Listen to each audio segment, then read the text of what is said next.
Assalamualaikum, halo Sobat KY. Kali ini KY akan menyampaikan tentang tata cara melakukan pemantauan persidangan pada perkara-perkara perempuan berhadapan dengan hukum. Sebagaimana diketahui, Komisi Yudisial memiliki kewenangan pengawasan dengan melakukan pemantauan pengadilan, baik melalui permohonan, pemantauan, maupun inisiatif dari Komisi Yudisial itu sendiri. Hal ini diatur di dalam pasal 20 ayat 1 huruf A, Undang-Undang Nomor 22 Tahun 2004 tentang Komisi Yudisial, yang telah diubah dengan Undang-Undang Nomor 18 Tahun 2011.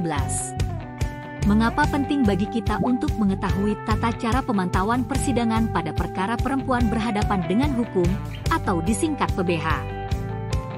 Undang-Undang Nomor 7 Tahun 1984 tentang pengesahan konvensi mengenai penghapusan segala bentuk diskriminasi terhadap wanita, Convention on the Elimination of All Forms of Discrimination Against Women, telah mengamanatkan negara wajib melakukan tindakan menyeluruh dalam mewujudkan kesetaraan substantif dan anti-diskriminasi. Mahkamah Agung sebagai lembaga peradilan tertinggi berinisiatif mengambil langkah untuk memastikan tidak adanya diskriminasi berdasarkan gender dalam praktik peradilan di Indonesia. Peraturan Mahkamah Agung Republik Indonesia Nomor 3 Tahun 2017, Perma Nomor 3 Tahun 2017, tentang pedoman mengadili perkara perempuan berhadapan dengan hukum PBH menjadi pedoman bagi hakim untuk menerapkan kesetaraan gender, tidak diskriminatif, dan memastikan pelaksanaan pengadilan dilaksanakan secara berintegritas dan PK gender. Untuk memastikan hakim menegakkan perilaku yang sesuai dengan Kode Etik dan Perma 3 2017 diperlukan pengawasan. Pengawasan internal dilakukan oleh MA dan eksternal oleh Komisi Yudisial, dengan mengacu pada keputusan bersama Ketua Mahkamah Agung RI dan Ketua Komisi Yudisial RI. Tentang Kode Etik dan Pedoman Perilaku Hakim Yungto, Peraturan Bersama Mahkamah Agung dan Komisi Yudisial.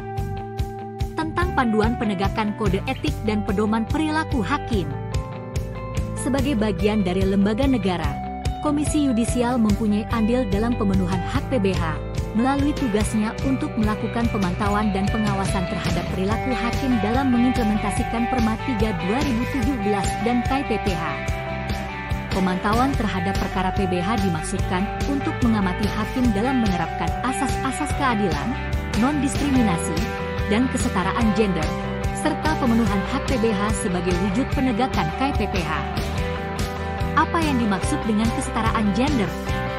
Di dalam Handbook on Gender Mainstreaming for Gender Equality Result yang dikeluarkan oleh UN Women, kesetaraan gender mengacu kepada hak, tanggung jawab dan kesempatan yang sama bagi perempuan, laki-laki, anak perempuan dan anak laki-laki di mana kesetaraan tidak berarti kesamaan, tetapi bahwa hak perempuan dan hak laki-laki tidak bergantung pada jenis kelamin mereka saat dilahirkan.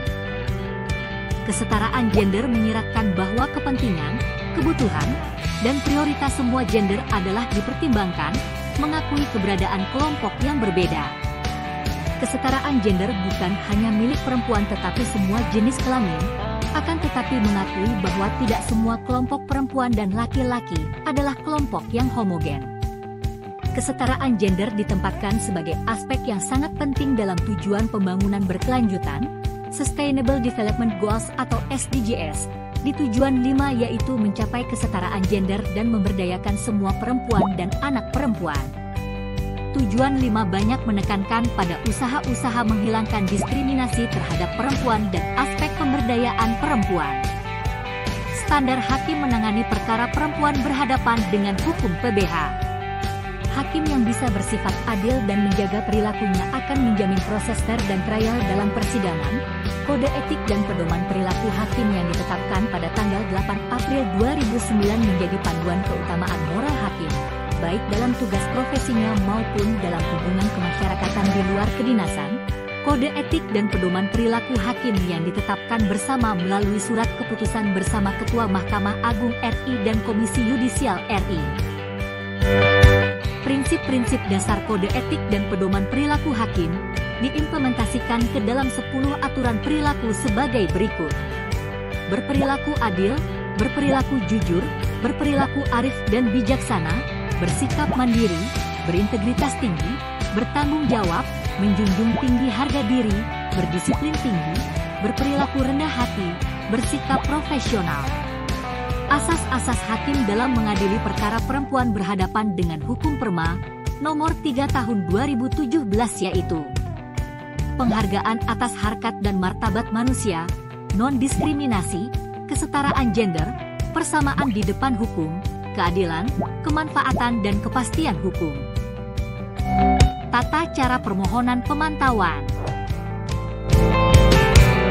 Prosedur pemantauan.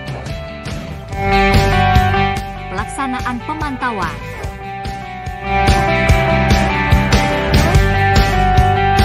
Dalam perkara-perkara yang melibatkan kelompok rentan, yaitu kelompok masyarakat yang rentan antara lain, orang lanjut usia, anak-anak, fakir miskin, wanita hamil dan penyandang cacat, petugas pemantau juga harus memperhatikan kelompok rentan tidak dirumuskan secara eksplisit dalam peraturan perundang-undangan.